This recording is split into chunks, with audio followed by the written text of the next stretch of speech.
hey guys, and welcome to another episode of the Dazzling Fly podcast. I'm Caleb, joined always by my brother Joshua. Joshua, what's going on, man? Hey, man, I had a good week. Got a great episode for everybody today, but we had a couple fishing expeditions that we went on this past week that we're going to actually get to talk about maybe in a future episode. But dude, between the two of us, we got on the water 3 different times. Yeah, that's pretty great. That's a big week for us. That doesn't happen very often. 3 times on the water. I like it. That's awesome. Well, before we dive into this episode, we got a couple announcements, guys. Announcement number 1, this Thursday night, we will be at Maggie Valley Fly Shop. Yeah, Maggie Valley Fly Shop for our live show. That's March the 16th at 6 p.m. Maggie Valley Fly Shop. Come hang out with us.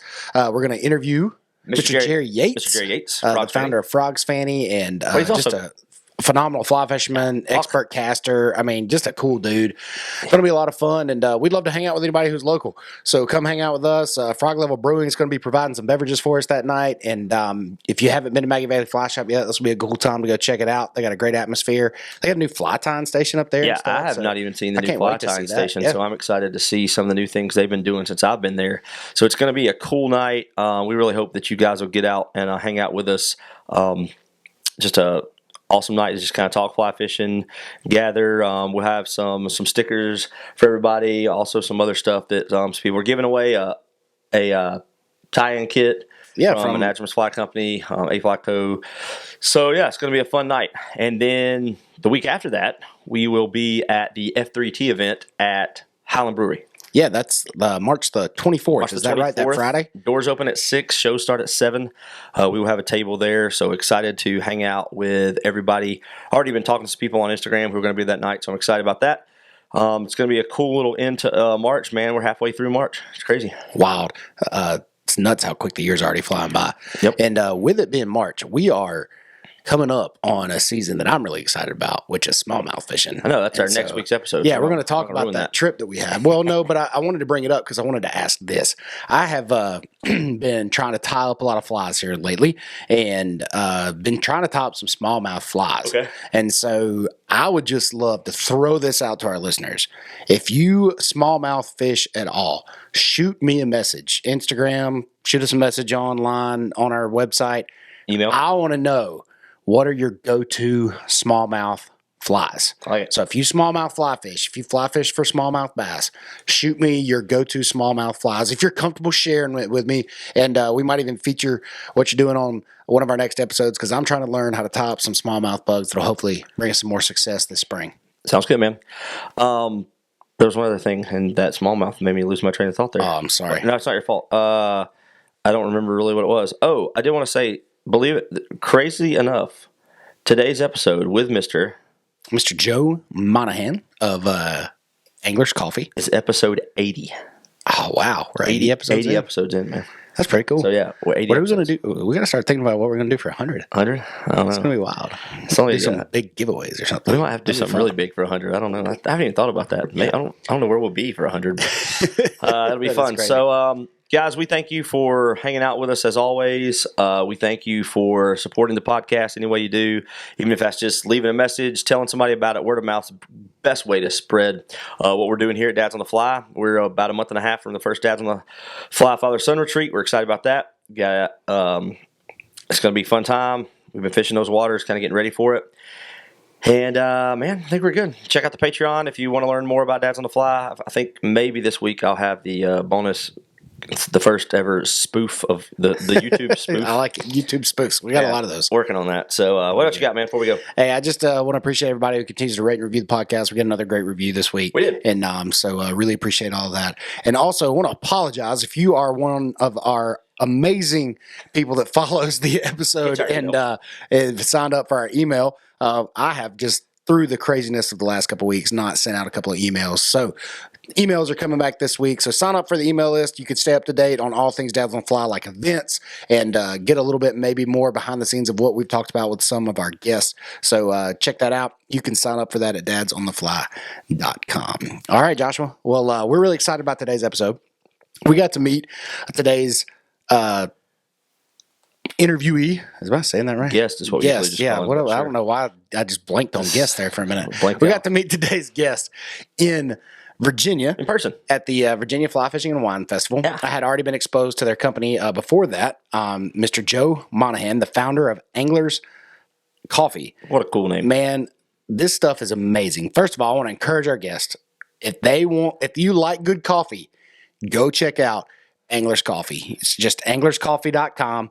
You can go order some amazing bags of coffee. They send it straight to your house. And this is not just like, and we talked about this in this episode, this stuff is not some kind of gimmick just to try to get anglers to buy their coffee with some cool artwork. This is like prime A1 coffee. I know I'm a little bit of a coffee snob myself, probably more of a coffee snob than I am like a fly fishing snob, to be honest. And so go check out Anglers Coffee.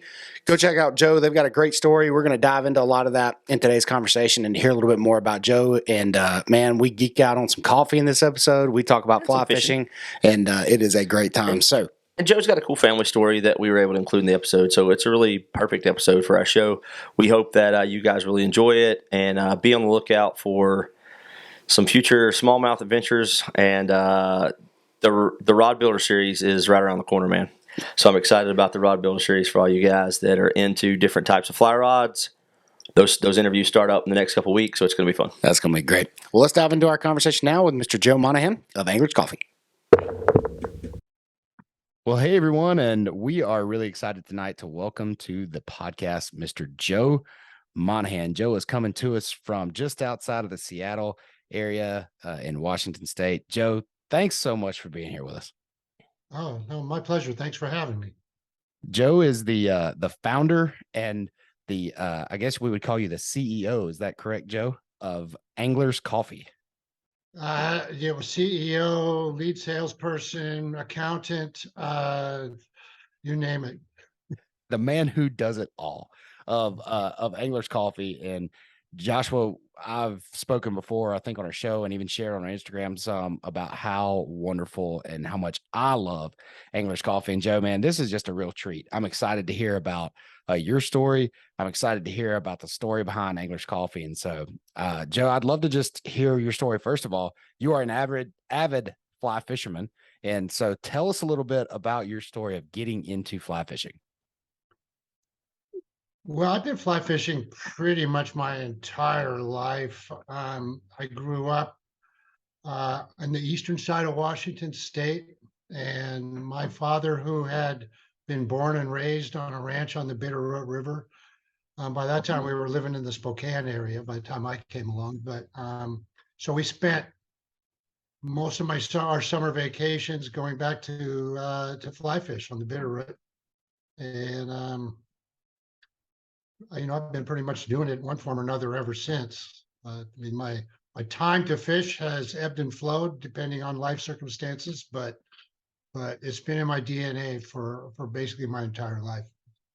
So being there in Eastern Washington, what were you chasing on the Bitterroot? Rainbows, a lot of cutthroat back then, a lot more cutthroat. And an occasional big brownie. The Bitterroot's a good fishery. We fish mostly up on the West Fork, where it gets kind of small water up there, but beautiful water. Still great fishing. I still go back whenever I can.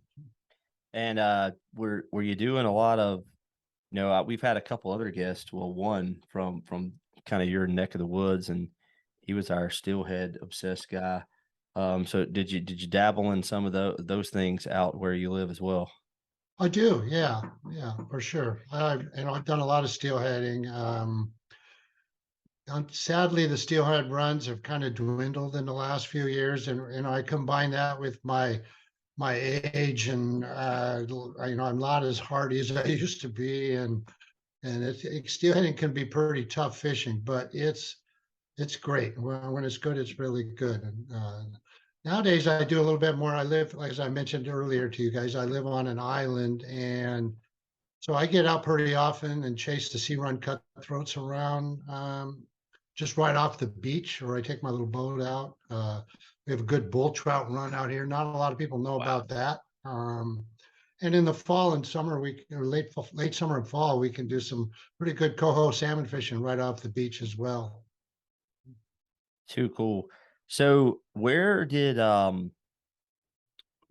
coffee come into your life? I think we would say after meeting you in Virginia, we know that those are two of your biggest passions, coffee and fly fishing. And so we kind of heard you started fly fishing at a young age. And when did coffee become something you knew that you were a master at?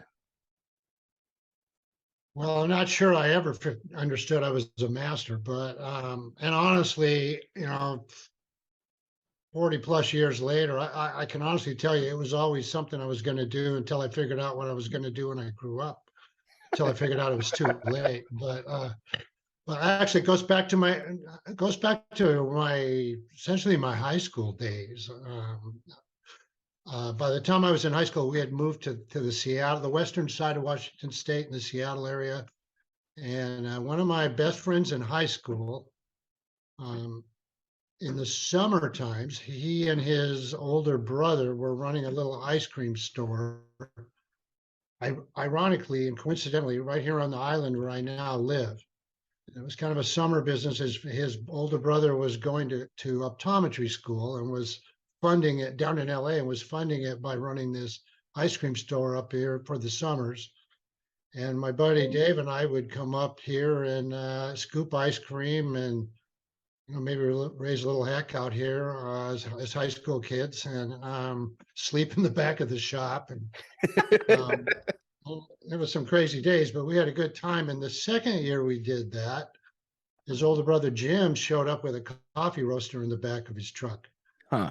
It turns out he had been working for a coffee company down in LA while he was going to school, and he took a liking to it. So I can honestly say that's the first time I ever saw in my life coffee being roasted, and probably the first time I actually even drank it. I can't remember if I liked it or not. And then things being what they were, I went off to college, and my buddy Dave went into business with his older brother with his ice cream and emerging coffee business. And then, X number of years later, I finally got out of college with an English arts degree, which didn't really have a lot of employment opportunities at the time. So I went to work back to work for their company, which had actually grown into being a little bit of a much more serious coffee business, even though it was very small still. So they hired me to come on board, and by that time they were competing. Had moved from Whidbey Island to Seattle, and they were competing with another tiny little business in Seattle called Starbucks. So small. And they were two tiny little companies at that time, and they needed somebody to sell coffee to like Seattle area restaurants. And I thought, well, I can do that because I don't have anything else to do. So I jumped on board and I learned how to roast coffee. Went around to all the Seattle restaurants and had pretty good luck selling coffee. People were starting to become more interested in coffee about that time, and I was having a blast. Just having a total blast. And that was the start of a 40 plus year story that led me to Angler's Coffee. And if we had 40 years, I could give you every detail. But... Well, I would love to talk about Joe because I think this is a really interesting part of your story. You started out there in Seattle, became part of a small company known now as Seattle's Best Coffee. Is that right? Seattle's Best Coffee. Yeah, that's Seattle's what Best became. Coffee. That's what my buddy's brother, or my buddy and his brother formed. That's really cool. That I didn't know that about Seattle's Best Coffee. It was started from an ice cream parlor with a guy in the back of his. I mean, that's incredible. What a cool story. But you got involved with there, and then that also led you to some cool places in the world. Is that right? Well, eventually, yeah. So one of the restaurants, a little deli down in the historical part of Seattle, was this guy started buying coffee from me, and one day I was dropping coffee off to him, and this little deli was a typical tourist deli by day, and somehow a seedy blues club by night. It was crazy, but so this guy who owned this place one day says, "Hey, you know anything about one of these?" And I looked over, and he had an old commercial espresso machine that he had come along with the restaurant when he took it over. And so I didn't know anything about it, but we decided to play with it a little bit together, and we actually got it working, and we started brewing what we thought was espresso at the time. And he especially took a real liking to the machine side of things. So his name is Kent Baki, and we're still very close friends. But he was the one who decided he thought there might be a business opportunity just getting involved in espresso machines. And honestly, at that time, we figured there were maybe 6 total in Seattle. Wow. And maybe at any given time, 4 of them were actually working. And so Wow. so he started dabbling around and repairing machines, and kind of got to be known as the guy in town that knew a little bit about espresso machines. And so about that same time, a lot of my coffee customers, or some of them, I wouldn't say a lot, were asking about espresso machines. It was just a very tip of an emerging interest in that kind of brewing coffee. So I started actually being able to sell machines for him, and we kind of formed this loose, casual partnership, and it started to kind of take off. So at some point, he invited me to come in and be a partner with him, and I took a big leap and left the coffee side of the business and jumped into the machine side of the business. And that was the whole interesting chapter. I mean, it was the longest chapter of my career. We started by importing just a few machines at a time, and with a few different brands that we were able to secure and buy from Italy and then resell them. And one of those brands was a little tiny company out of Florence, Italy, called La Marzocco. And didn't take us very long to figure out there's something kind of special about this company. It was an artisan company. They were founded in 1927. We were doing business primarily with the son of the two brothers that founded the company. Wow. Had been completely closely held by the family, and they were just artisans. They were hand building machines at a time when the industry was going a different way, and the industry was going into more automation and more modern manufacturing techniques. And but we took a real liking to this particular brand, and somehow we started to build a little bit of a following for it. And then over time, we built up a little bit more of a following for it. And I want to say it was in the very late 80s. Starbucks was going through kind of a reinvention at the helm, and with Howard Schultz at the helm. And he was starting to want to build more what we would think of as Starbucks stores as you see them today. Mm. And so we managed to convince them that we had the right machines for them, and we started selling them a few machines at a time. And before we knew it, we were their exclusive machine supplier all over the world. That's incredible. Now, if you fast forward from there a few years, they came to us one day and said, "We've got great news. That X number of machines, I want to say it was maybe 400 machines that we bought from you last year. We're going to triple that next year." Wow.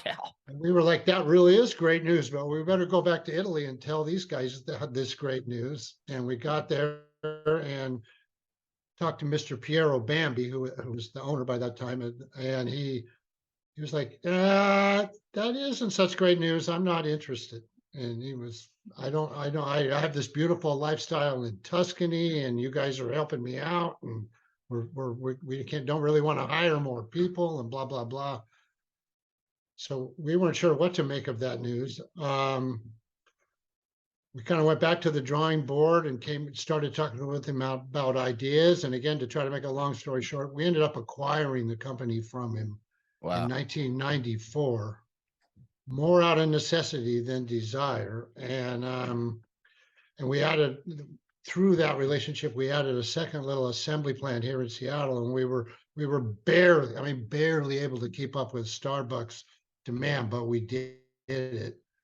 And then over time, at that time, we figured out of the 400 machines we were buying from La Marzocco, they were only building 500 a year. So we had no idea that we were pushing their capacity. Wow.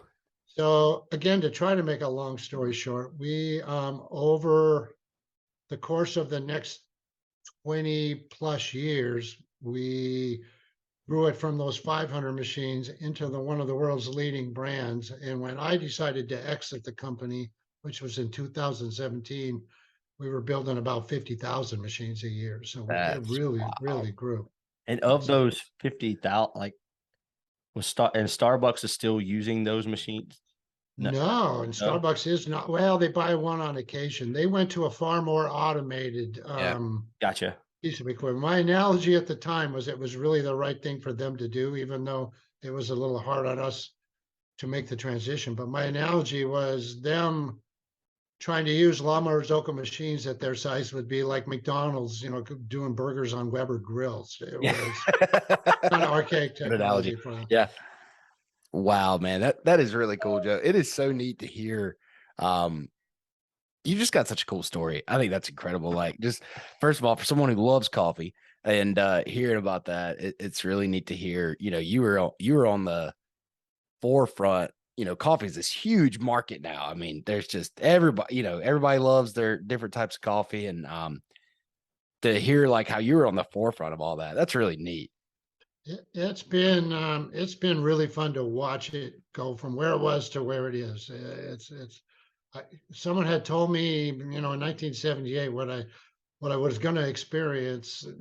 I would have told them they were crazy, and then on top of that, it gave me the opportunity to travel the world. I mean, we really were selling machines all over the world. And whenever possible, I combine those business trips with a little fishing. So I got. I was going to ask you about that. So what places did you get to fish that were just really cool during that time? Well, the highlight for me was certainly New Zealand because that's on my bucket list.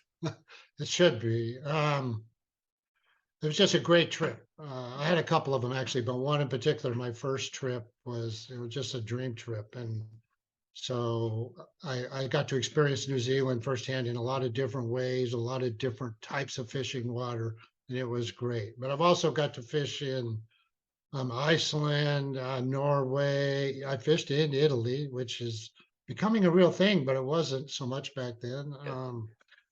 A little bit down in Mexico, Florida, Hawaii. I mean, that's just part of it. So in 2017, you said you transitioned out of that, and how long before Angler's Coffee? Well, about 2 years, and I spent those 2 years just fishing as much as I could possibly fish, and we'll talk a little bit about my family structure a little later, but and also investing my life into my family again. But my kind of standing line was that all those years of working, really what was on my mind was fishing.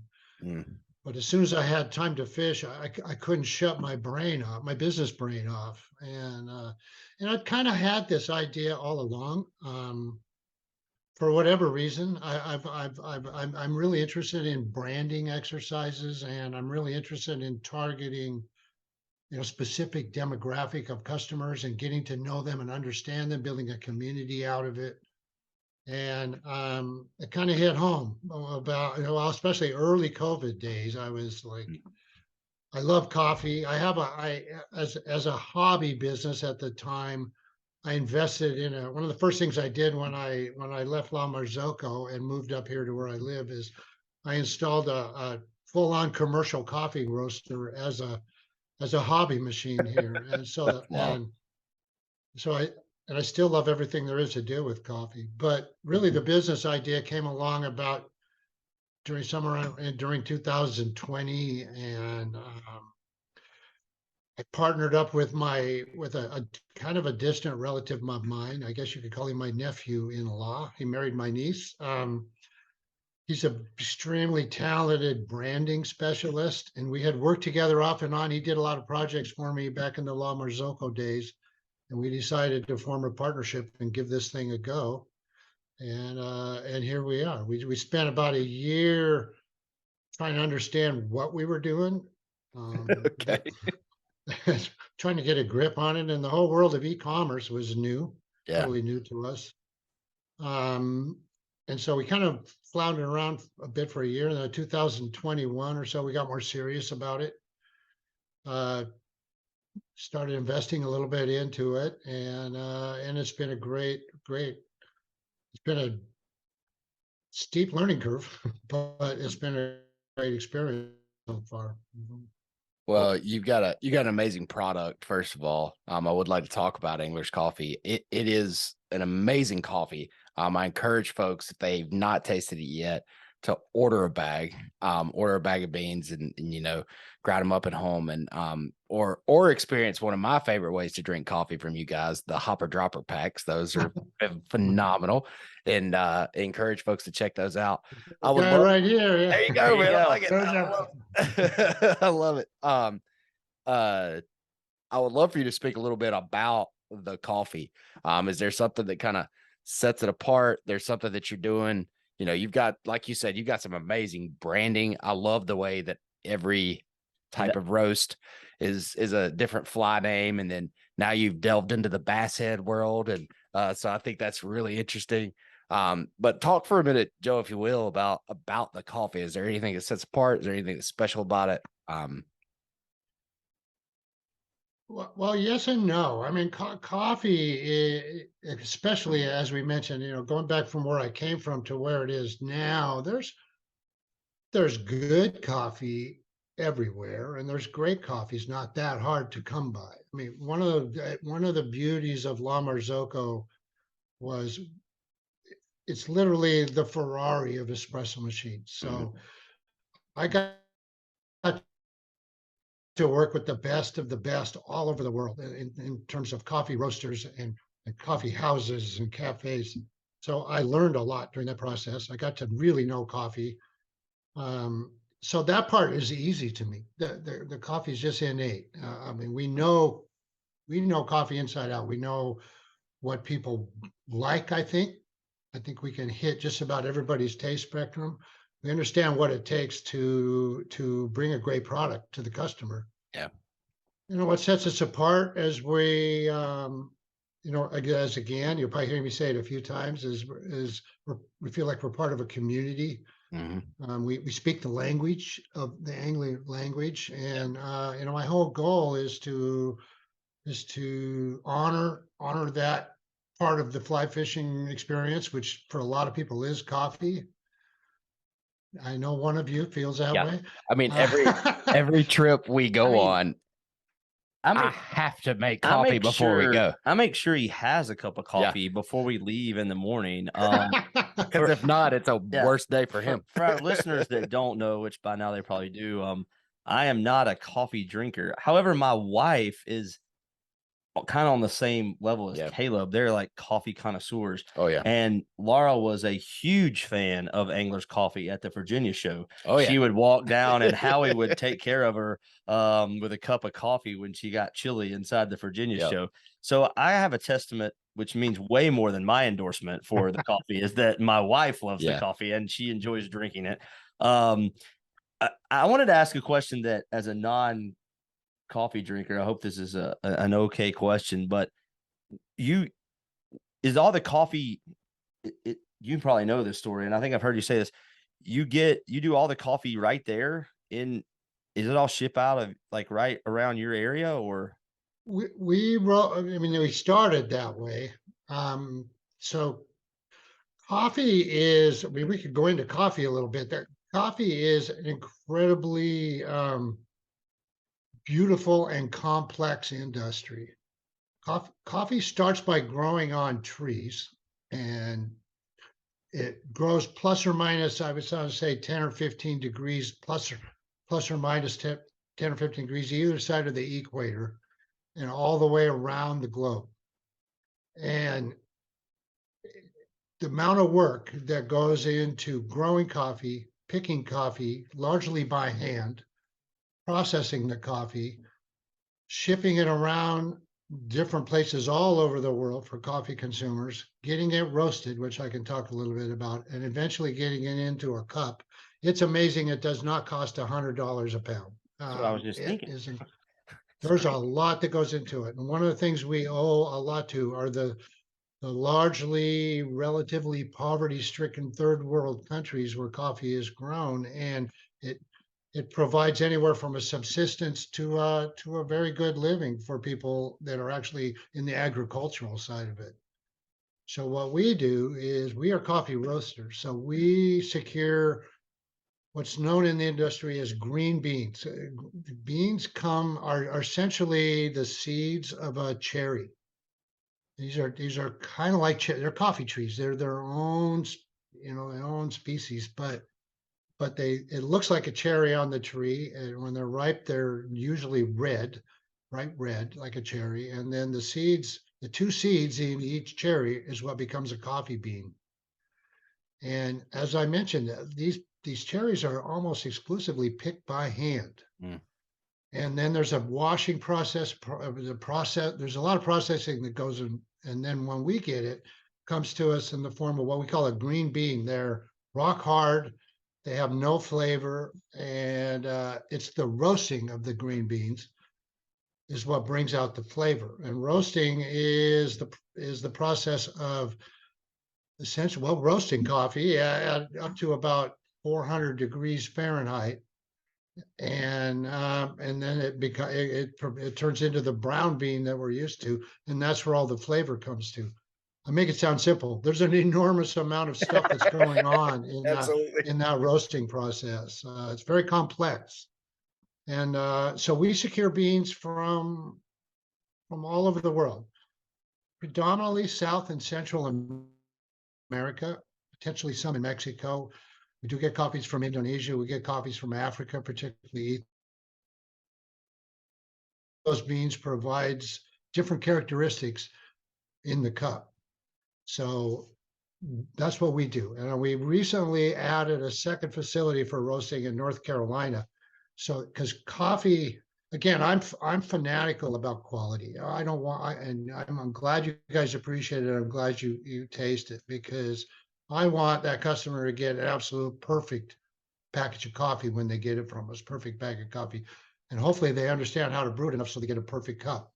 And what that requires, one of the things that requires is it needs to be fresh. Yeah. So coffee typically is considered at peak freshness when it's 2 days out of the roaster. And then it's put in a bag. In our case, we put it in a bag that has a little special valve in it. It's hidden in all that beautiful art we have on the package. And that allows the coffee to kind of gas off and prevents oxygen from entering the bag. And once we put it in that bag, then we ship it out. We try to roast it and ship it within 1 to 2 days for anywhere in the country. And then when it arrives to the customer, in theory, that's at peak freshness. And then once somebody opens a bag, then we figure they've got about 2 to 3 weeks of a good freshness window, and then it's time to replace it. So hopefully they're drinking it. One of the things that drives me the most crazy when someone will say, "How'd you enjoy the coffee?"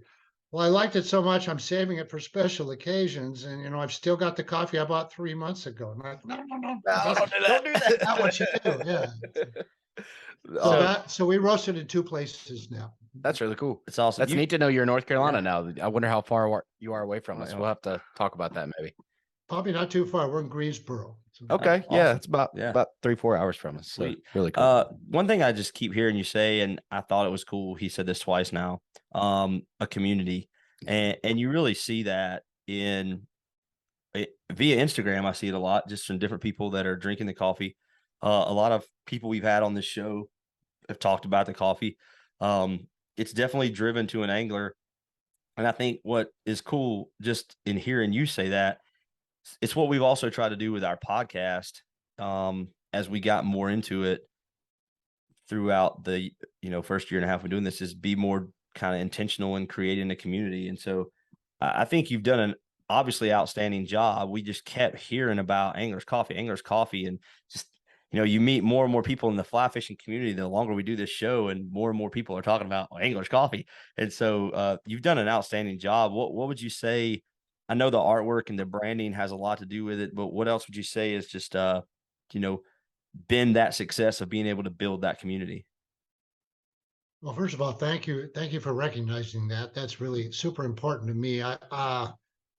I was fortunate enough in my prior business. I came out of it, able to, kind of classically American style. I comfortably retire, and so I'm not really in this for the money. I mean, I wouldn't turn it down, but that's not really the driver for me. Yep. And this time around in business, first and foremost, I believe it's our authenticity. We're the real deal. And again, what I want to, impress mostly is we're way more than just a pretty package. It's the real deal in there, as we've talked a lot about the coffee in there. Far more important to me what's inside the bag that's on the outside of the bag. Mm-hmm. But the branding is important as well. Obviously, we want to stand out. So authenticity is super crucial to me. And then in terms of community, as I mentioned before, I'm one of everybody. I'm an angler. I speak the language. I've thrown my rod down too, and after losing that prize fish, so that's important to me, is to be part of the community. And then probably most important is that we're really involved in a lot of organizations within the community as well. We will probably never really make money because I seem to be adamant about giving it all away, but Really cool. we support, we have at any given time, we have any number of programs going on to support the community. As an example, right now, we have what we call our Conservation Alliance partner, and a significant percentage of every sale we make goes directly to whatever organization we're partnering with at the time. Yeah. Currently it's the Wild Steelhead Coalition here in Washington State, which is the first local one we've supported. Over time, we've been involved with veterans groups and like Soul River out of Portland, Oregon, which combines veterans or more specifically veterans recovering from PTSD and partnered up with disadvantaged youth. It's an amazing organization. And wow. So we've supported them. We've done Warriors on the Fly. We've done Casting for Recovery, which is more of a cancer recovery, and it's so cool to see the therapeutic values of fly fishing, so embedded in our community. And I believe so much in it that, so that's another big part of what we do to build community. That's really special, and I think it's really neat. I know I've seen some of what you do, I think, as well with the artist series. Is that right? We do. We have an artist series, which is also something special we do. So approximately 2 to 3 times a year, we partner with an artist. Our first one was with Derek DeYoung, who's well known in the industry, and we worked with him to create some really cool looking bag designs, which we call artist series. We choose some very special coffees to put into those artist series. And then the artist series where we contributed $1 a bag right to Casting for Recovery. Yeah. Currently, we're working with a new artist. It's a guy named Kevin Paul, who is a Native American artist here in our area. And he created those new bags we have, again, with 2 special copies in them. And again, $1 for each of those bags is currently going to sorry, it's escaping my memory for whatever reason, but I want to say it's the Squamish. It's an effort for rehabilitating the spawning streams that flow through the reservation where Kevin Paul lives. Wow. Like the steelhead, the salmon runs here in the Northwest are suffering, and there's multiple causes. And a lot of times the Native Americans take a hit for blame, but it's really a very complex issue. And for my part, I'm seeing them doing a lot of work to try to fix the problem, not cause the problem. So that's really cool. I love the way that you're focused on giving back to the fly fishing community. I think that's a huge thing. And it's really neat too, because I think a lot of times, Joe, you see stuff like this and it almost feels gimmicky, maybe the wrong word, but sometimes you see things like this. But the thing that I love about your company is you've created this great community of anglers, but you also have an amazing product. Like the coffee is good. It's not, a lot of times you see stuff like that and you're like, oh, you're going to be buying something that's going to be just like the Folgers you'd get at the grocery store. But no, this is like legit, really good artisan style coffee. And it's also, if you're an angler, a lot of what you're doing is helping give back to the fly fishing community. And I think that's really special. Well, I appreciate you saying that. That's the word and my biggest fear, honestly, Caleb, going into this was that we would be looked at as a novelty. Yeah. Because we're not. We're no, you're not at all. Yeah, you're definitely not.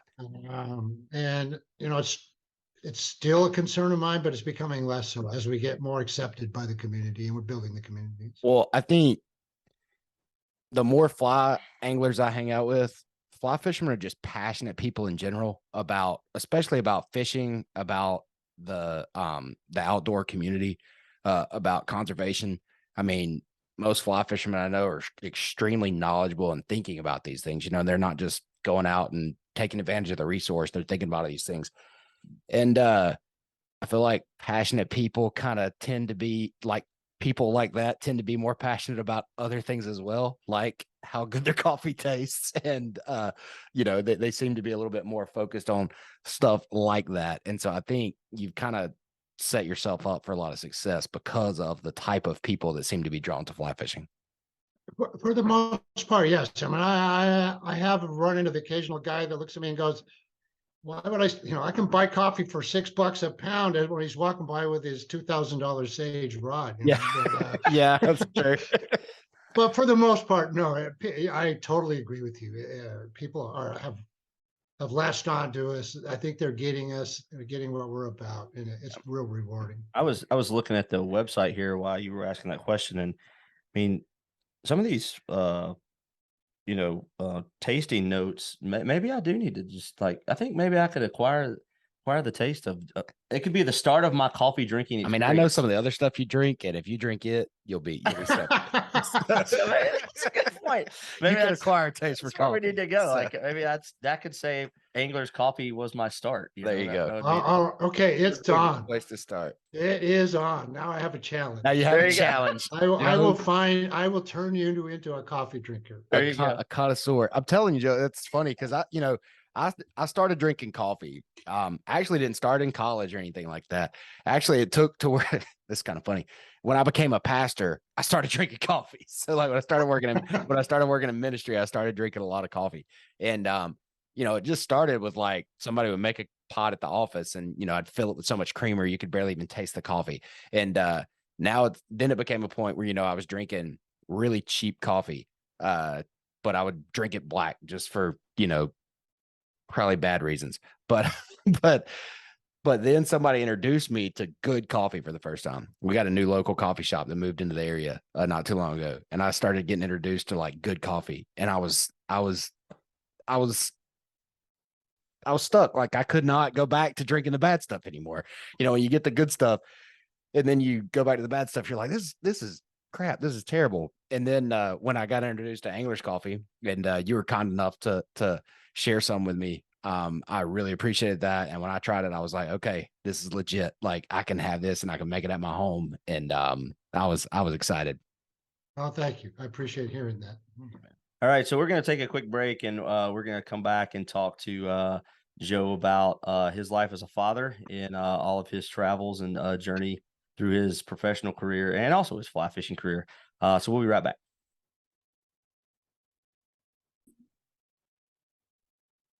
Well, we are back with Mr. Joe Monaghan from Angler's Coffee. Joe, you've been telling us so many great things. I've learned a lot through this podcast about coffee, which learned a lot. Really cool. I learned. I felt like that one question was all the people are you idiot? You don't know how coffee works, but it was really exciting for me to learn how this coffee works. It's really neat to learn about the coffee process. It's been so cool to hear about your story. I'm glad that you are joining in with me of this challenge to get Joshua to acquire the taste for coffee. I think that's going to be a lot of fun, and we'll definitely probably be reporting back on that in future episodes. So that'll be a lot of fun. But Joe, we'd really like to talk to you a little bit also about your story with your family. You've told us a little bit off air about some different chapters of your life. You are a father to two adult children, and now also to a 7-year-old daughter. And you've told us a little bit about maybe spending some time with them on the water and what that was like for you. So I would love to just for you to share a little bit about your family and how important they've been for you through this entire process of your career and your fly fishing journey.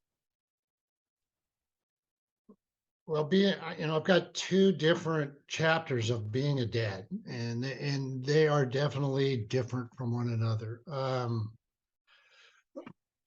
So as you mentioned, I have two adult children. I've been a dad now for 35 years, and so family life combined with a growing business in my younger years really did take away one from the time I had to fish, particularly in those years where I was working long hours and trying to support a family. And so I had a daughter and a son, and my daughter is this beautiful, extremely beautiful, intelligent, great person who's doing great things with her life now. And then I had a son who unexpectedly, caught me off guard and became certainly the most dominant factor in my entire life was the fact that he was severely autistic. And so from about 1991 on, my life along with my wife's became pretty much centered around trying to understand and deal with autism. Yeah. And so as a result, again, I didn't get to fish as much. You asked about getting on the water with my children. I tried with my daughter, who had a little bit of interest, but not really.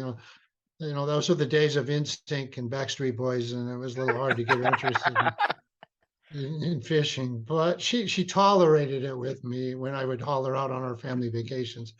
My son was a different story. I when he was born, I kind of had visions of the classic father-son experiences of fishing, going to ball games, all the things a father would love to do with his son. And, they just didn't happen because we were dealing with his disability.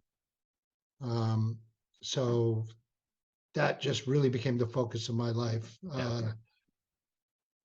Along with my wife. Another unexpected event was the death of my wife, going back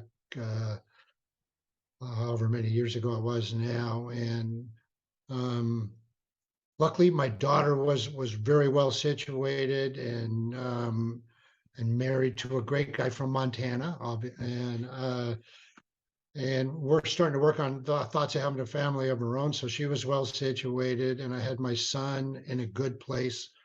With the help of my late wife, we had him as good a place as we could. And I was looking forward to life. And then all of a sudden, that we had another interruption in her passing. And, it caused me to kind of sit back and try to figure out what things were going to be. And I was totally convinced at that point in time that my life was going to be focused on being a dad to my adult children, a grandfather, and I was probably pretty content to just be a bachelor the rest of my life until I met someone that just swept me off my feet, and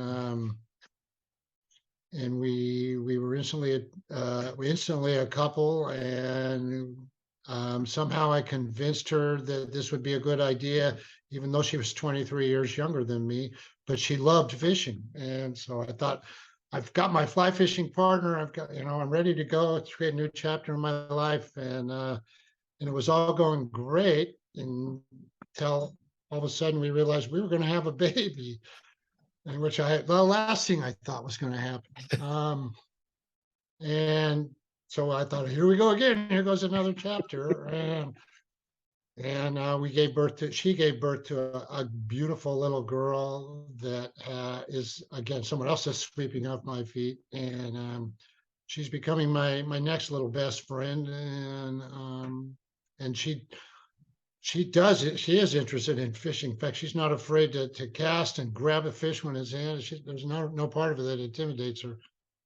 And she's even taken up a little fly tying with me, which has been really fun. That's got to be fun. I've gotten both of my sons into fly tying a little bit. How's that experience been like for you, getting your daughter to tie flies with you? Well, it's definitely It's what it is. It's taking all the patience that I saw my father give me when he was untangling my line out of the trees and trying to keep his language clean the best he could at the time. And so it's taken some patience because she's just as interested in taking my half my materials and turning them into bracelets.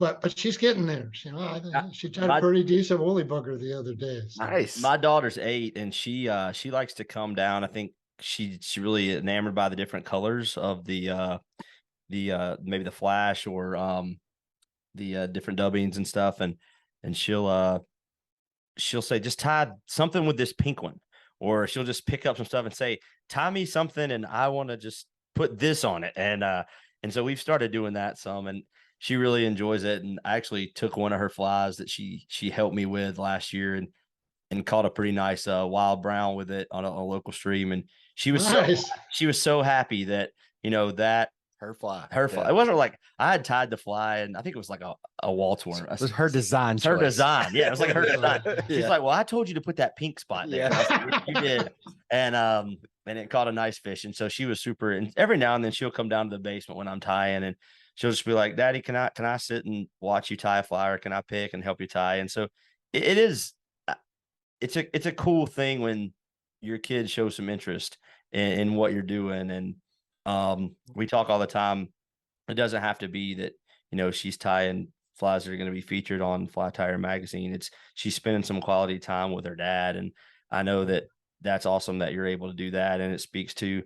I just think hearing your story, Joe, speaks to how we heard your passion in the first half of the show about coffee and fly fishing, but you know you obviously have a passion for those around you, your loved ones, and that being your family, to be able to have these 2 chapters, like you said, but you spoke highly of your daughter and how she's got this successful career around our family. And we always think that means that they've seen someone who has guided them correctly. And so big kudos to that, man. Well, thanks. I'd like to hope so. And probably the best outcome of all is, well, first I got to tell you about my little fly tying story. Just before we went on air today, my daughter came up and said, "Hi, Papa," and she had my string of squirmy worms around her, and she had made a beard out of it. So Love it. But that is super important to me. And family always has been, and always will be. Well, that's great. Well, Joe, this has been awesome, man. I've loved learning more about your story and loving English coffee. Josh, anything before we kind of tell everybody where they can go find some of this amazing coffee? Yeah, for sure. I just wanted to say, I consider you such a successful person. Coffee aside, successful angler. You're a fly tire. You've successfully been a father to 3 children now and 2 different kind of family dynamics. Well, what would you say, Joe, through your journey, that you've come back to is, this is going to make me successful, or this is going to just drive me to continue to be better and to do for others like you're doing for others all the time? What kind of drives that? Well, it's an inner sense of just trying to do the right thing all the time. I'm very committed to those. I value relationships. I'm extremely loyal to whether it's a business relationship or my family or my friends. That's really important to me. I'm and I get, I think about, I'm just turned 70 years old, so I'm real, and I'm not immortal. And so, I guess I think if once I'm gone from this earth, and, I guess my greatest hope is that people that knew me were glad they met me and glad that I was in their life. And I honestly, I'm not trying to brag, I honestly think that probably is the case, but Yeah. And I work hard at that, and it's really important to me. And, you could call it spirituality or faith or any number of names, but it's that inner sense of just doing the right thing and being a good person. Well, I've definitely gathered that from you, Joe. I mean, I'm thankful that we've got the opportunity to meet you. We got a chance to hang out. I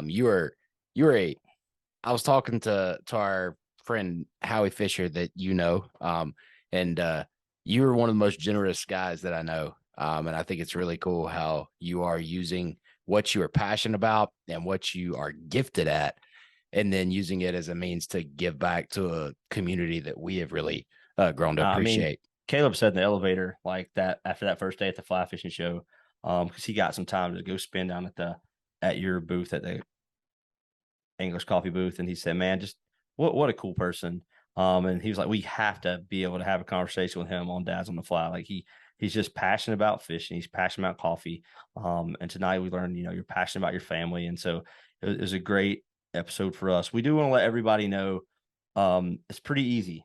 Anglerscoffee.com. Correct? I'm not missing that. Anglerscoffee.com, yeah. And they have a great Instagram channel and following that posts a lot of cool different things. Their blog is really awesome. They've been to a lot of shows. I think your show season is over now. Are you going to get a little break, Joe? We are, yeah. I've enjoyed the shows, and that's important to me too. Is that whether someone, and one of the great things about the shows that I enjoyed was people would come up to our booth and be interested in the coffee, and they'd say, I saw you on Instagram, or I've been to your website, or I saw your ads on Facebook or whatever. And it's really important to me that they understand there's actually real people behind this. It's not just some website. And so, getting a chance to meet people has been just great. And I just got to work with Howie again, who's an amazing person as well. And the more I work with him, the more I love him. And so we had that experience over and over and over again up in Pennsylvania at Lancaster shows. So that's great. And and that same thing goes. People can reach me through the website if anyone's interested in coffee. I can go on and on and on, whether it's email or talk, or if someone buys coffee and they're not satisfied for any reason. To me, that's just as much a challenge as getting you on coffee. Because I'll work at it and at my own expense until we nail it, or someone finally says, thanks for trying. But that's never happened. Yeah, that's awesome. Well, yeah, make sure to check them out online. Go grab a bag of coffee, anglerscoffee.com. Grab a case of the dry dropper. Dry droppers. Take them on your camping trips. Those things I take them on my camping trips. I'll take them and brew them up streamside, using a little jet boil and get some hot water and making a cup with the little it's not instant coffee. It is a coffee basically in a tea bag, right? I mean, is that kind of how essentially what it is? It's a process of putting ground coffee in very precisely ground coffee in a tea bag, and then we nitrogen flush it and put it in these little packages. And I on my airplane ride out to Pennsylvania last Friday, I was drinking these. I was asking them for hot water on the plane. The two people next to me were going, "Hey, how come he's getting such good coffee? We want some of that good coffee." I make it. Yeah, that is great. Yeah, I mean, I encourage people to go check them out. Check you out on Instagram. Yeah, I think it's Anglers Coffee Co. At Anglers Coffee Co. on Instagram, and follow along the journey and see what you guys are doing there at Anglers Coffee. I think it's cool. You're diving into a little bit more of a niche market with the bass head stuff here recently. I know that's got to be interesting for you. And it is. We got a few other things up our sleeves here too that'll come out over the course of the next amount of time. Oh well, I can't wait to hear more about it, Joe. This has been so great. Thank you so really much. Appreciate your time and sharing your story. And just want to encourage folks to go check you out. Thank you for your time, man. No, my pleasure. Thanks for having me. I love your podcast. I love what you guys are about, and I'm really happy to be a part of it. Thank you, Joe. Appreciate you, man. We appreciate you, Joe. Thanks, everyone, for listening to this episode of the Dads on the Fly podcast. And until next time, tight lines.